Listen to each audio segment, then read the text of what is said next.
आपको ले चलते हैं इस वक्त की खास खबर की ओर। बोरसद शहर में बढ़ता आवारा पशुओं का आतंक। एक तरफ बोरसद शहर तरक्की की ओर बढ़ रहा है तो दूसरी तरफ आवारा पशुओं के आतंक से शहर के लोग काफी परेशान हैं। इस परेशानी को ध्यान में रखते हुए नगर निगम एसआई धवल भाई रबाड़ी और उनकी टीम द्वारा बोरसद वसाहत चौकड़ी, बस स्टैंड, साथ ही राठौर चौकड़ी, शिव कपड़ा सोसाइटी, सर्वोदय सोसाइटी और नगर की सड़कों पर घूमने वाले आवारा पशुओं को कैद किया गया। बताया जाता है कि शहर में जगह जगह बने बाड़े में दूध निकालकर मवेशियों को छोड़ दिया जाता है। ऐसे मवेशी सड़कों पर इधर उधर घूमते हैं और इससे लोगों को काफी परेशानियों का सामना करना पड़ता है। बोरसद पालिका के चीफ ऑफिसर विराज शाह ने अपील करते हुए पशुपालकों से कहा कि आपके पशुओं को बाड़े में रखें और अगर किसी तरह की दुर्घटना बनती है तो पालिका द्वारा कानूनी कार्रवाई की जाएगी।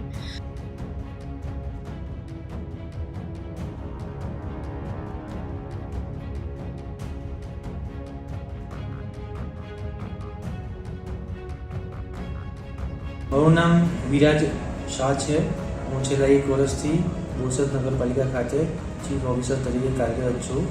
બોરસદ નગરમાં છેલ્લા કેટલાક દિવસથી રખડતા ઢોરો, ગાયો અને પશુઓનો ત્રાસ છે, જે અન્વયે નગરપાલિકા દ્વારા છેલ્લા 3 દિવસથી ગાયો, રખડતા પશુઓ પકડવાની ઝુંબેશ હાથ ધરેલી છે અને લગભગ 15થી વધારે રખડતા પશુઓ જે છે નગરપાલિકા દ્વારા પકડવામાં આવેલા છે, જેની સામે લગભગ 15,000 જેટલો દંડ વસૂલ કરવામાં આવેલો છે।